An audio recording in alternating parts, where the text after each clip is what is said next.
I think to attract that person into your life, you have to be perfectly fine alone. Okay. 100%. And not just like, yeah, I like being single. It's like, enjoy your life. Like, think about it. Like, the person that we think is the most confident is not the person that's eager to be in a relationship. It's the person that's like, I feel pretty good in my life right now, like by myself. Like, I'm cool. Like, yeah, I want to meet someone and I will someday, but like, I'm also cool where I am. Because if you're honest with yourself, relationships are amazing, but it's also amazing to be single. And I think sometimes people aren't just honest with themselves. Like, there are pros and cons to everything. You don't have to share your bed, which can be a con and a pro.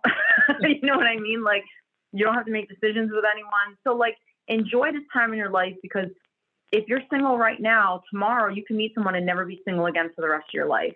Right. So if you break that stuff down, it's where you are, it's not a bad thing.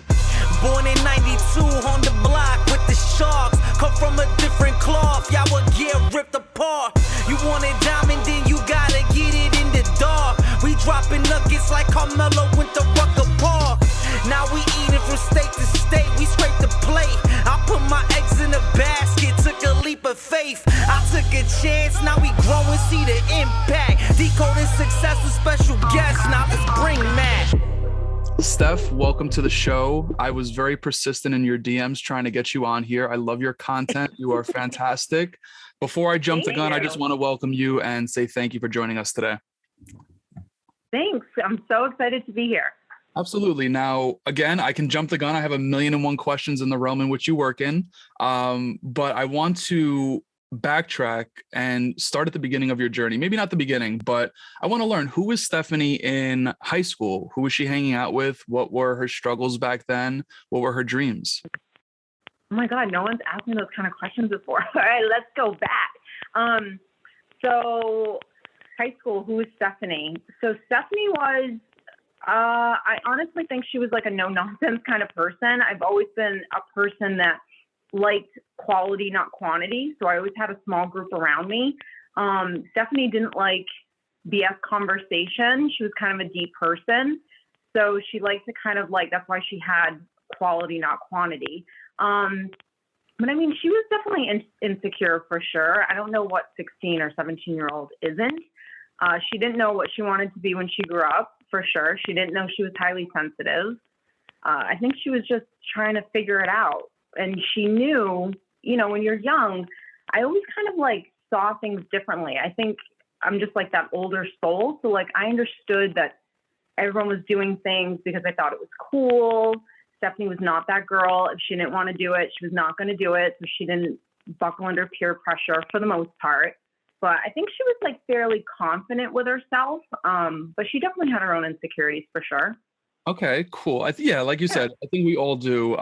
It's pretty natural, especially when society throws a whole bunch of norms on you. But I'm curious, like, what you're doing now is pretty deep work. And you just mentioned that Stephanie in high school liked depth, you know, not surface level shit. So is there any correlation between the two whatsoever? Between me now and then, I think when I was younger, I didn't really appreciate surface level things. And I don't mean that in a fake way. I mean that everything has its role in your life. You know what I mean? And I think when you aren't down to have those initial surface level conversations, then you really never start to like build a foundation with people. So now I actually have more friends in my life than I did when I was younger. I still have those quality friendships, but I'm more comfortable in my own skin to just BS with you and just talk with you and just conversate and see if that relationship can turn into something deeper. And if it doesn't, accepting that that's that person's role in my life, whether it's just the person that I go to the gym with or go out for dinner with, and that not everyone has to be like my soul family, my soul sister. If that makes sense. Absolutely. Absolutely. Now, you were just mentioning a corporate job. I'm just curious to find how we can connect the dots here. What brings you down the line of pursuing life and relationship coach?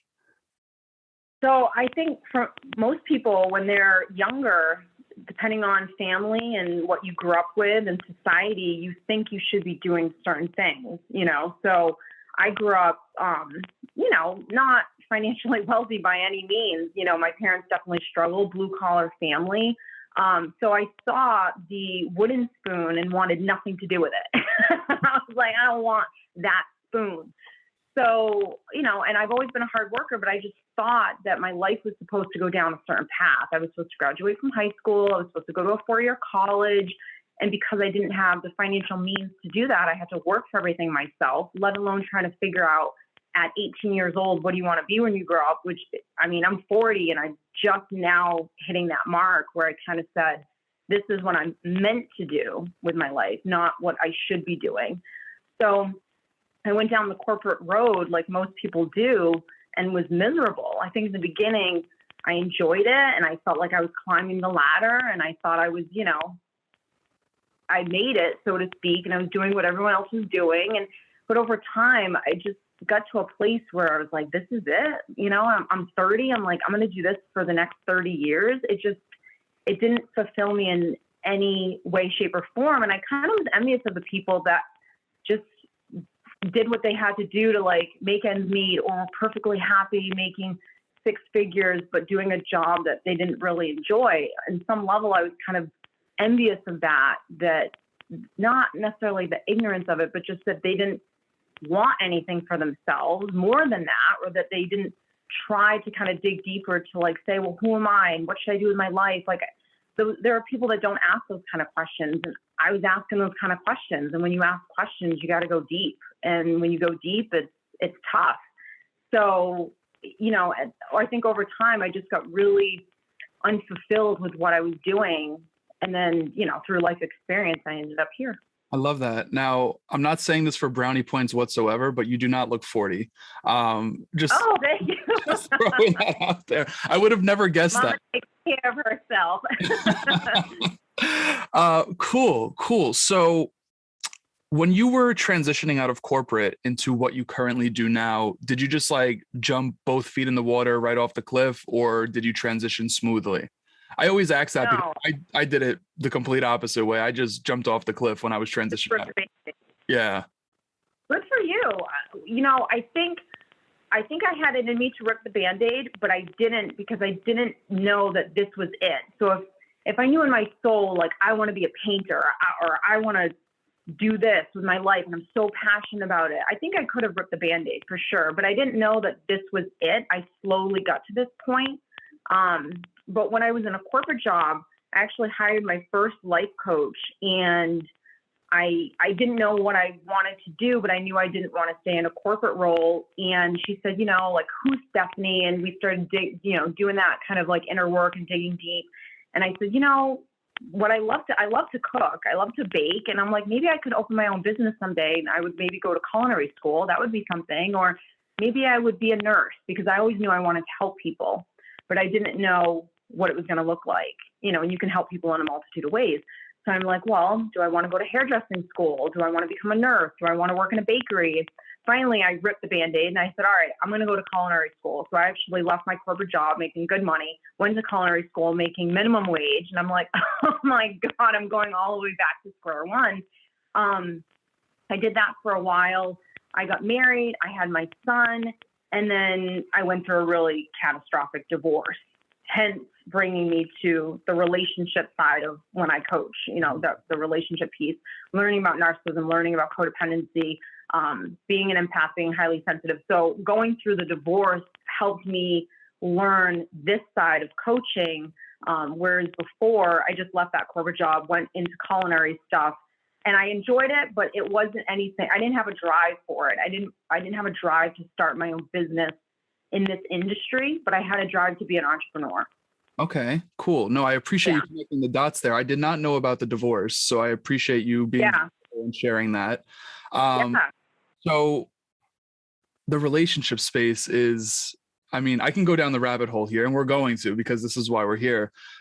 It's complicated. Like it's not an easy space to navigate, especially as a single person whatsoever. Dating is pretty crazy. But I want to focus on codependency because that's something I've personally experienced. And I know a lot of people do. So from your experience, what is the most common reason that leads to being codependent? being raised by either one or two parents who are narcissistic, probably one, and or not getting what you need on an emotional or mental level, probably an emotional level from one or both of your parents. Mm. And when I say that, when I tell people, they know that they're codependent, but when I'm like, okay, you didn't get what you needed growing up, a lot of people will for sure say, yes, I didn't. Like dad pieced out, or mom was a single mom and she was struggling, and I never could really talk to them, or whatever that looks like. Everyone's, childhood was completely different. But I think the people that struggle the most are the ones that kind of look at me and they're like, well, Steph, I didn't really have a bad childhood. Like, mom and dad are great. And they can't figure out, well, what didn't I get? Because I feel like I actually got a good chunk of what I needed, but there were still some things that were kind of missing. So it really depends on the person, but in a nutshell, it has to do with you didn't get, most often, validation. Mm. You didn't get validation and growing up, and you didn't get a person that saw you, you know what I mean, on a daily basis, because children are a lot of work. I don't know if you're a parent, but a lot of work. And so they have to be seen and heard and given choices constantly in order for them to cultivate a healthy sense of their own self. So they have that connection with themselves, and they keep that throughout the course of their life. When a child is born very early on, they know exactly what they need. They're the happiest things in the world. When they want to go over and just open that cabinet, they do it. When they want to eat something, they do it. So they know exactly what they need. And over the course of time, we tell them that they don't need those things. This is what they should need. And when you do that to a child for an extended period of time, they start to lose that connection with themselves that says, well, no, I need to go do this. And obviously we can't let them do whatever they want. Let's just go run out in traffic or anything like that. But I think it is parents, especially in my generation, even more now, it's almost even worse. When I was a kid in the early 80s, there was not as much divorce as there is now, but there was also one parent working and one parent was home. Whereas now there's two parents working, and kids are, in babysitters or daycare more than, previous generations. So is the child getting what he or she needs emotionally? That's like the biggest thing that will end up triggering codependency. Right. Now, I haven't asked this question. I'm always asking it on the opposite side, which I plan to do in a little bit, but you're a parent. So I'm curious, from a parent's perspective, what are you doing to ensure that your little one is literally receiving everything they need? And maybe not everything at the same time, but, obviously. But 9 times out of 10, 8 times out of 10, are they getting what they need? Because you're right, you can't do it all the time. So there are certain things that I think I've learned to do as a parent that I've learned through just psychology and child development and all that stuff that I love to do and read about and focus on. But a big part also is, keep it real. What were the things that you didn't get that you knew were really, really important? And how are you going to give them to your children? And also still give him or her the things that you did get that were really important, that were foundation or fundamental towards your upbringing. Because I didn't have that silver spoon. I had the wooden spoon. I have a crazy work ethic. So that's something. Now he has more of the silver spoon than he's got the wooden one that I had growing up. So making sure that he understands, like, we have all this and it's amazing and you have more than what mom had, but we got to work for it, and keeping that alive. But I think the emotional stuff that I'm trying to give him is, when I do something wrong, I apologize. It doesn't matter that I'm the mother and he's the child. I think that's huge. And I think, old school, that's just not the way it was. It was, I'm the parent, you listen to me, it's how I say goes, et cetera, et cetera. The child didn't really have a voice. And the child didn't learn how to say I'm sorry or apologize. It wasn't that mutual relationship between parent and child. So when I do something wrong, I own it. When he does something wrong, he owns it. I give him a voice. I give him choices. I let him speak to me in a respectful way, but voice his opinions, right? And not everything I can just give you what you want. If you do something wrong and you get punished, or if you have to do schoolwork, you're not going to like it. But I think for the most part, I've always allowed him to make some choices within reason, right? I don't let him just do whatever he wants, but little things like, hey, bud, what do you want for dinner? Do you want peas or carrots?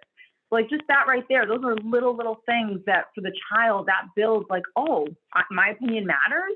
Okay, well, what is my opinion? And those are two things that are huge towards becoming a healthy adult.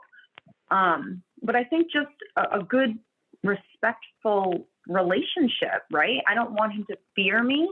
I want him to respect me, but I understand that respect is earned, and he shouldn't respect me just because I'm his mother. Because if I'm a horrible person, just because I'm his mom, should he respect me for that? Just because I, quote, gave him life? In my opinion, I don't think so.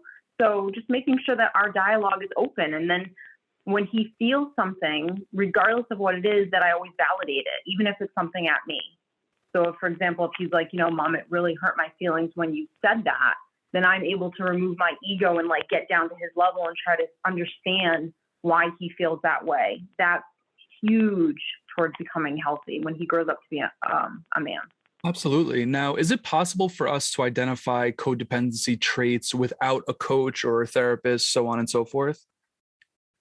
I think for the most part, if you can admit that you're a love addict, if you could admit that you don't like to be alone, that you like to either be around people or in relationships, that's kind of like a little bit of a red flag towards codependency.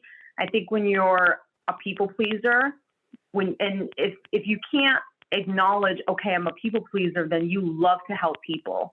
And you do it in a way where they come first above yourself always.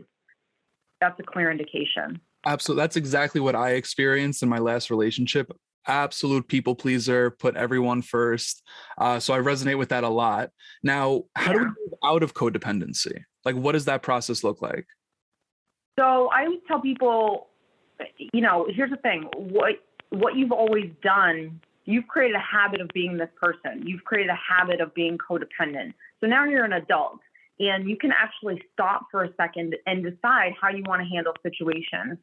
So one thing that I always have my clients work on is when you wake up in the morning, throughout your whole day, every single day for the rest of your life, whether you like it or not, you have to learn how to parent yourself, how to take care of yourself, how to listen to yourself, how to honor yourself. So when I started really working on codependency, I started with, what do I think and what do I feel? I would always ask myself that. What do I think about this? How do I feel about this? Should I do this? Is this good for me to do this? Why am I doing it? When you start to kind of ask yourself those questions, because remember, think of the parent to the child. I want to know, why do you want to do this? I want to know, do you want to do this? I want to know, how do you feel about this? And as parents, that's what you're always doing. Even if you were babysitting, you're always asking a child, how are you doing? Do you need anything? Are you good? You're asking questions constantly. So you're learning how to parent yourself by asking yourself questions throughout the day, so you can understand, why am I doing certain things? What am I doing? If I want to help her and do this for her, why do I want to? Is it because I'm struggling to see her struggle? Is it because I don't want her to go through any inconvenience or pain? And even though those reasons sound like good reasons for wanting to help someone, they're bad for two reasons. Because number one, if you're exhausted and you're helping someone, you're coming from an empty cup, right? That saying of put your mask on before you can put someone else's mask on. Let me fill myself up, and then everything else that's extra that comes out of the cup is for everyone else, right? That's what, in order to be healthy, you have to be able to do that. But the other thing is too, and I think when you're an empath or someone who's really highly sensitive, you struggle with watching other people struggle because you feel so deeply, and you don't like to see pain, and you don't like to see people going through uncomfortable things. That's a part of life. You know what I mean? Like, so you're actually, while you think you're helping someone, you're actually hurting them, because you're not giving them the space to be able to learn how to stand on their own 2 feet. Absolutely. I love this. So many questions on like just way too many. All right, cool. What have you seen to be the keys or the foundations for a successful relationship based off of your work, your research, so on and so forth? Successful relationship, learn how to be alone, learn how to be your own best friend. At some point in your life, you're going to be alone. Even if you find the love of your life and you're married for 50 years, if they go before you, you're alone. You know what I mean? Like, at some point in your life, you're alone. So I call it the 80-20 rule. you should know how to take care of yourself 80% of the time. 20% when you're having that day where you're like, I just can't pick myself out of this funk. That's for other people to help you with. Friends, family, coach, therapist. There are going to be days where maybe you're in like a tough spot and all you can do is 20%. Like, that's fine. But I think majority of the time you have to learn how to take care of yourself 80%. And the 80% is the emotional realm and the mental realm. And most people struggle in one of two areas. So for example, if I coach someone and they're multi-millionaire, uber successful, but they're severely codependent. Okay, well, clearly they don't struggle on a mental level. They can motivate themselves to make an obscene amount of money or get their body into like TikTok shape or whatever. But it's the emotional realm that they really, really struggle with, hence the codependency. So learning, how do I take care of myself on an emotional level? What does that look like? And how do I take care of myself on a mental level? What does that look like? To me, having the best relationship is that I don't look for you to be able to do that all the time. It's that 80-20%. I know how to do it. And when you come in and you give me that 20%, that's just the icing on the cake, right? It's like that saying, like, have a great life, or someone should be adding to your life that's already amazing, so to speak, right? So if you cultivate a good life on your own, good friendships, social life, work, health, finance, if you're good to go, and then you meet someone, right off the bat, your standards are going to be way higher for a relationship because, like, I'm happy. Like, yeah, I want to meet someone and I need someone to, I deserve someone to love me, or I want someone to hold my hand, but I'm good, and so what I'm looking for is someone that's at my level of healthiness, really. For sure. Now, what's your advice for someone that's listening to this that might not be comfortable being alone? They don't like what comes up when they think about it. When they are alone, they numb out. Maybe they drink a bottle of wine, they watch TV, Netflix, whatever the case is, right? And all of that stuff is good in moderation, obviously. But regardless, what's your advice there? So when I coach people, and actually all over my channel, I talk about all the time, I always talk about something called self-parenting, which I mentioned, right? So when I said to you, like, the emotional, how do I take care of myself emotionally and mentally? If you understand what that means, then you'll never feel alone. You just won't, because you feel alone. Literally, it's the most simplest thing in the world, but it's so significant and it has such an effect on your mental health. Is what are you repeating to yourself every single day that makes you not want to be alone? Like, what's the story? So for me, when I coach people, I'm like, let's start breaking down some of these stories, because it's the story that you just repeat constantly. And half the time, people don't even realize that they're even doing it. They're just on autopilot, no matter what it is, whether it's negative self-talk, limiting beliefs, assumptions, fears. And I always tell people, no fear, every fear that you ever will create in your mind, even if it's something that has happened to someone else, that fear is still not real, because that fear is not happening right now. The only fear that's real is something that's happening right now. So if all of a sudden the house started burning down and I'm like, oh no, that's real, that's a fear, get out, right? But if I'm sitting here like, what if the house burned down? Well, it's not. So the more I feed that story, it's going to paralyze me. So people that really struggle with being alone is because it all comes down to the stories, and because when they experience those insecurities, fears, whatever they are, they just feed them, and they don't stop for a second to parent themselves and realize that they're actually causing their own pain and suffering.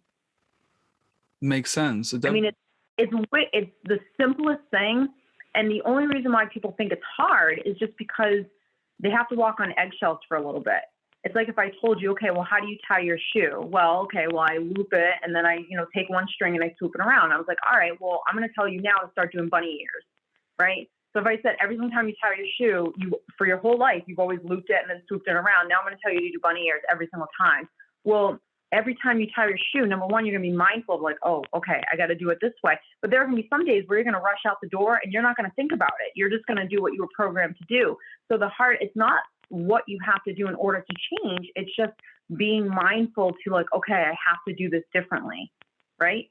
Absolutely. It's a habit that you've done, is kind of feed these stories, is feed the fears, feed the insecurity, et cetera, et cetera. And if you just start slowing down throughout your day to ask yourself those questions, What do I need? How do I feel? Giving yourself positive and healthy self-talk, listening to affirmations. I tell people all the time, you have got to feed your mind. I feed my mind all the time, and I've been doing this for 10 plus years, because if I don't, it's like a muscle. It's like going to the gym. Yeah, I can go to the gym for 6 months and have a killer body, but then if I stop for a month, I'm going to get soft. That's just the way it works. So take that responsibility to say, all right, I'm in here, I'm in this mind, I'm in this body, and I have to take care of it. And what do I have to do every day to get my mind right, to get my body right, to get my whatever right? You know, I mean, that's just mental health. That's just taking care of yourself. For sure. What's a question you wish more people would ask you, and how would you answer it? I'm sure you get questions, whether it be on YouTube or through your coaching or podcast, so on and so forth. So I'm just curious. Yeah. I wish more people were concerned about, and for my audience, they are, because when they start to watch the videos, they're like, all right, this stuff's deep. Like, I'm not going to give you the 3 signs or the 3 ways to make a man love you. Like, I'm not going to give you that stuff. It's never about anyone else, always going to be about yourself. So even when I coach couples, for example, I don't coach them as a couple. I coach them individually. And then we have one session a month where we come together. And so I'm working with couple, you know, one person here on their stuff, and then this one over here on her stuff or his stuff or whatever. So I wish more people would ask questions of, what does it really look like to be healthy on a day-to-day basis? And how can they break down mental health in these small little ways so they can start feeling like, okay, I'm making progress. A lot of people just want quick fixes, and it just doesn't work like that. What does looking healthy look like on a day-to-day basis? I think if I said to you, turn around right now, there's an 8-year-old boy right there. He's with you for the rest of your life, and he's going to stay about that age. He'll go from 6, maybe he'll be 18, maybe he'll be 21, 12, whatever, but he's your child now for the rest of your life. He's never going to grow up and be a man. He's always going to be a child. He's with you for the rest of your life. You have to take care of him. The way you would take care of him is the way you need to take care of yourself. So when, it's easy to say, I'm such a good son to my mom, I'm such a good brother to him, I'm such a good husband to my wife, or I'm such a good human being to a random person on the street that needs me. But when it comes back to yourself, can you flip what you know how to give to other people so naturally and so lovingly? Can you flip it and do it for you? You know, that's not the hard part, but that's what we have to start slowing down to be mindful, because half the things that you say to you, you would never say to me. Absolutely. If I was struggling with the things that you were struggling with. Why do we do that? Boost me up. Why do we do that though? It's almost like we lie to ourselves, you know, like I wouldn't lie to you, but there are many times I'll lie to myself saying, oh, I'll go to the gym in the morning, and I don't, you know, like things like that. Right. Well, I think a lot of the times we do it to ourselves because it was actually done to us. You know what I mean? Like, we heard negativity, we heard fear, we heard limiting beliefs, we heard, people that loved us, but because they weren't healthy, they weren't giving us that inner dialogue that we should have been downloaded with that would allow us to actually be healthy ourselves. So you have to slow down and ask yourself, is this mom talking? Is this dad talking? Is this society talking? Is this the person I just had a conversation with and they're so negative and they were so like fearful? Like, who's talking? And chances are it's outside stuff, right? So, and then I think the more you do something, it just becomes a habit. So a lot of the times when I'm talking with clients and I'm like, all right, well, what's the fear? What's the story? And so they'll break it down. Well, the fear is like, I think I'm going to die alone. I don't think I'm ever going to meet someone. And I'm like, do you know how many people are living in the world? Like, you need to tell me you don't think you're going to ever meet someone. And so when I start breaking down their fears or their insecurities or their limiting beliefs or whatever it is, they realize like, oh, wow, that none of that stuff's actually real. It's just something that I started like feeding and doing it time and time again that I believe it to be real, right? So I think when you start to slow down and make different decisions, free will is the ability to make a decision. We all have it. So when you're at the forefront of like, okay, I'm fearful and this is the story why I'm feeling fear right now, you get to decide, do I think that story is real? It doesn't even matter if you think it's real. Do I want to believe that story? That's a logical choice that you get to make as a human being because you have free will. So what I tell people is a lot of the time what I want you to do is get to that crossroad of you always used to go left and just feed those stories and feed those stories. It doesn't matter if you don't believe. What I want you to do is start going right. And you don't have to believe that right is the right way to go, or that you believe, yes, it's going to work out. You don't have to believe it yet. All you need to do is just start going right. Because the more you keep going right, you will start to believe it. Absolutely. But going right, per se, quote unquote, can be uncomfortable at times. So how do you deal with the uncomfort? Well, I always tell people, like, what's the goal? Right. Right? Like, what is the goal? So if the goal is I want to feel this way, if the goal is I want to achieve this, I want to have this, you have to be a big boy or a big girl and say, I got to get uncomfortable, which is I have to go right. And here's the thing, the uncomfortableness, again, it's just like fear.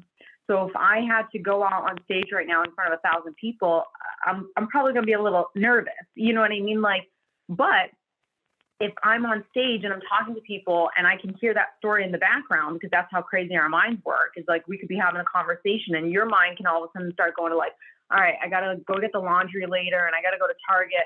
So the minute you can recognize that's what your mind's doing, it's starting to create a story of like, Steph, you're in front of 1,000 people right now. Like, what if you just completely messed up? I have to, as I'm talking to my audience, be aware of that story and just completely dismiss it, because I accept now that if I even look at that story for 1 second or feed it, it's going to debilitate me. That's it. So when you understand these kind of concepts and you just practice it, just slowly in little wins, not necessarily in front of 1,000 people, but even if you're just on a first date and you're sitting across from someone and all of a sudden here comes the conversation. Oh my God, she's so attractive. Oh my God, what if she doesn't like me? Oh my God, what if this doesn't work out? Is this my husband? Like, you know, all of those kind of things where you're just like, wait a minute, hold on. Let's just sit back and let's just get to know a person. Let's just be in the moment. Let's just enjoy ourselves. We don't need to know if this is my wife. We don't need to know if this is the person. And when we first find out if I like them before we're concerned about whether or not they like me, you know, I think when you can start having those healthy conversations in your mind like that, that voice will start to get soothed, because that voice is your inner child. Right. That's the little boy that's 8 years old being like, does she like me? Like, you know, what if I don't get to make this much money this year? Like, that's that child inside of you. And he or she needs validation, needs someone to acknowledge, yes, it's okay that you feel this way, no matter what it is. It needs self-soothing. It needs that logical love, mental love of saying, we're not going to do this anymore. Let's move on. So I always say, like, parenting yourself is kind of like you have to be mom and dad. Mom typically is the nurturer, right? When we think of like moms, but really what I mean by mom is just feminine energy, right? Dad can be more feminine than mom. But in order to really take care of yourself, you have to learn how to be mom or dad. You have to learn when the story comes up, fear, insecurity, worry, whatever, anxiety, do I need mom to come in or dad to come in? A lot of the times dad only comes in, meaning you shouldn't feel that way. Come on, let's go. Get out of here. Like, we're good. We shouldn't be doing that right now. You know, dad he's logical. And in some realms that was really good that we needed, but he was also probably critical, you know, a little short tempered, you know, like those kind of things. And sometimes mom was a little too emotional or whimsical, and you need to find a balance between both. So when you feel fear or insecurity and all that stuff, mom has to come in and validate those feelings, soothe you, which is what moms did, right? It's okay that you feel that way. I see that you're upset. Come here, mom will hold you. And then dad needs to come in to say, okay, we were on the couch now for 2 days depressed. Get up. We're done now, right? Like, you got to learn how to balance those two sides of yourself. Absolutely. So firstly, I just want to say how refreshing it is to hear you reframe how important it is to put yourself first. I'm sitting here in awe. I love that because I've been on the opposite end of that for sure. Secondly, also how important it is to actually know what the goal is, because I've seen people go back to ex-boyfriends, ex-girlfriends and fall into the same loop because they have went right, tried it, it was uncomfortable. And then all of a sudden, you know, I don't know, things got crazy for them. And then thirdly, you bring up first dates. So I have to ask, what do you feel are the best questions to ask? And maybe not the best questions, but like, what are you trying to like identify on that first date? You kind of gave us away or gave away the answer by saying you want to kind of understand if you like them and you put yourself first there, but is there something else? Like, is there values or more to that? I think that for me, the whole first date question thing, I don't know. I look at it like everyone's on their best behavior on a first date. Like, I mean, unless I'm just like a psychopath, I'm going to tell you probably what you want to hear on some realm. I mean, most people aren't going to be brutally honest to say, I'm a hot mess. You know what I mean? Like on date one. So I think it's about how can you date in a healthy way, which is, I would tell people, so when you start dating, especially when you find someone you're smitten, emotion is just going to happen. You don't have to, it's not hard to love people. I mean, how many times have we loved a very dysfunctional, unhealthy person, right? Like it's easy. So the emotional stuff, that'll happen. The butterflies, I'm excited to see her, da, da, da, da, da. It's the logical side that you want to start bringing into dating. And most people are like, oh, it's all emotion. It should actually be logic first. Like, are you good for me? Are you right for me? Who are you? And I think a lot of those questions you just don't know until you've been around a person to like get to know them. And then I hear people say, well, my God, that would take so long. And, I'm just going to like date around and date around. I mean, look, I think after a month of seeing someone, even if you saw a person like once a week, you'll have a good handle on like whether or not you've seen anything that seems a little suspicious.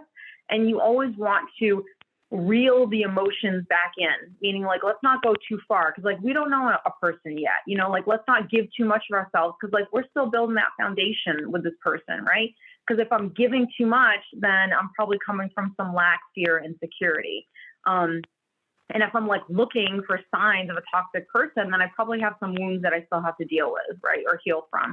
So I think if you can be more logic with who am I? Like, who am I and what do I need in a partner? If you can get really honest with yourself and not just making that list of like, well, he's sweet and kind and caring, dissect that. What does that mean? What do you need? Like, because if I said to you, this is what I think caring is, a man that in the morning brings me coffee, a man that does this or whatever. To you, caring for what you need is going to look completely different. So like define these words that you will put down on this list: trusting, honest, caring, kind, blah, blah, blah, blah, blah. Like, what does that actually mean? If this man or woman was in your life right now and I was chatting with you, how would you describe this person to you? How do they handle themselves when they're stressed, when they're nervous? Do they know what their wounds are? Do they know what their issues are? Are they working on them? Are they healing them? Like, those are two really, really big things. So I think if you know what you want and that ideal partner is really, really clear, that's essentially your goal. That's the person you're trying to meet. And so you're just going out into the world, and yes, you're not going to meet the exact person because everyone's got something. But you just want to learn, like, are you someone that's adding to my life or hurting my life? Are you someone that I can completely be myself around or not? And are you a person that, like I said, you know what your stuff is? That's huge. If you're with someone and they don't know what their stuff is and they're not trying to work on it, their stuff, that dysfunction, it's going to spew out into your relationship. It just is. Absolutely. Now, you use the word attract. I'm curious, what do you suggest to attract that person into your life? Is it as simple as being the best version of yourself, or is there more to it? I think to attract that person into your life, you have to be perfectly fine alone. Okay. 100%. And not just like, yeah, I like being single. It's like, enjoy your life. Like, think about it. Like, the person that we think is the most confident is not the person that's eager to be in a relationship. It's the person that's like, I feel pretty good in my life right now, like by myself. Like, I'm cool. Like, yeah, I want to meet someone and I will someday, but like, I'm also cool where I am. Because if you're honest with yourself, relationships are amazing, but it's also amazing to be single. And I think sometimes people aren't just honest with themselves. Like, there are pros and cons to everything. You don't have to share your bed, which can be a con and a pro. You know what I mean? Like, you don't have to make decisions with anyone. So like, enjoy this time in your life, because if you're single right now, tomorrow you can meet someone and never be single again for the rest of your life. Right. So if you break that stuff down, it's where you are. It's not a bad thing. And it's the same thing with being in a relationship. There could come a day where, God forbid, someone gets hit by a bus, and they're gone. So like, appreciate what you have and don't try to just always it's that balance of set goals for yourself and want to achieve those goals, but obviously finding peace with where you are right now. That will attract the best partner, because then you're not eager to be with someone And you'll keep that standard, that bar really, really high. If you come from that lack or that fear or that desperate or that insecurity, you're going to start dropping that. Yeah, absolutely. What's a piece of advice you didn't want to hear in your relationship journey that ended up proving to be true? Ooh, what's a piece of advice that, say that again? What's a piece of advice you didn't want to hear that proved to be true over the course of your relationship journey? I don't know if I can say it. That person's not right for you. Okay. Yeah. I mean, that's real. I think family and friends sometimes see things, and the frustrating part is when you leave a relationship and everyone's like, yeah, I didn't really like that person. You're like, what? I thought you all loved this person. I think for a big part of my life, I don't think I was honest with who I was and what I needed. And I think that you have to go through a lot of relationships in order to learn who you are. Kind of like jobs, you know what I mean? Like, look back on every relationship you've ever had, and each person definitely brought something to the table that you really enjoyed and you really loved, and take that and maybe put that on your list of what you want going forward. The boy I dated in high school, we would just jam out in the car together, and he loved all the music that I loved. Like, it's a silly thing, but like, that's on my list. You know what I mean? But there were also things about each person that they couldn't give me, that they were incapable of giving me for a multitude of reasons. And I didn't realize how important those things were until I didn't have them. So, and through those experiences, you learn about yourself. And so I think, I don't know. I just think when you go through life, especially in relationships, the more you can be clear on who you are and fully accept who you are, flaws and all, then you'll make a real list that matches you, the yin and the yang. You'll find out that person that works well with you.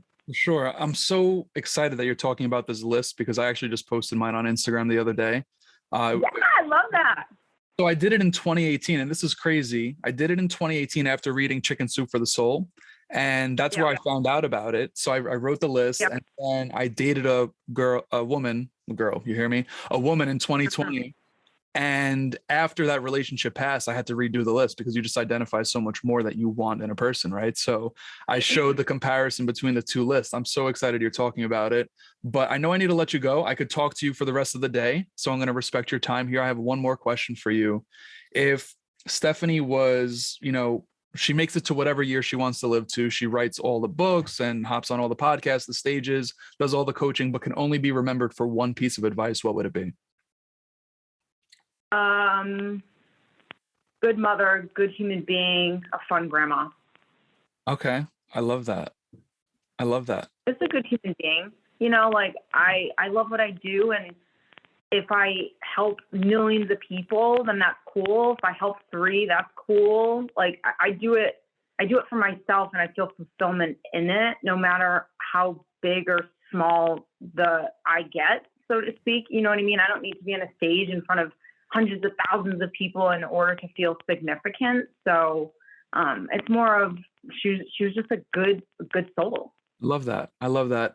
Steph, I'm going to make sure that all of your socials, websites, all that good stuff is in the show notes of the episode. Yep. Where are you hanging out most? Are you on Instagram most, elsewhere? Yeah, I'm on IG. I'm assuming this isn't, are we done now? We're not, but we can be. Okay. No, I didn't know how to say it. Well, no, because Instagram got stolen over the summer, so I'm starting over. So no, I'm primarily on Instagram. We have a great following on Facebook. Each platform is different, so I hate to say that I focus more on one than the other. Each platform caters to a different person. Okay, cool. So we're all over the place. Awesome. I appreciate it. Thank you so much for the opportunity. Amazing stuff. Like I said, I could have talked to you for the rest of the day, but I'm going to respect your time here and say thank you again. Thank you so much. Born in 92 on the block with the Sharks. Come from a different cloth, y'all would get ripped apart. You want it diamond, then you gotta get it in the dark. We dropping nuggets like Carmelo went to Rucker Park. Now we eating from state to state, we scrape the plate. I put my eggs in the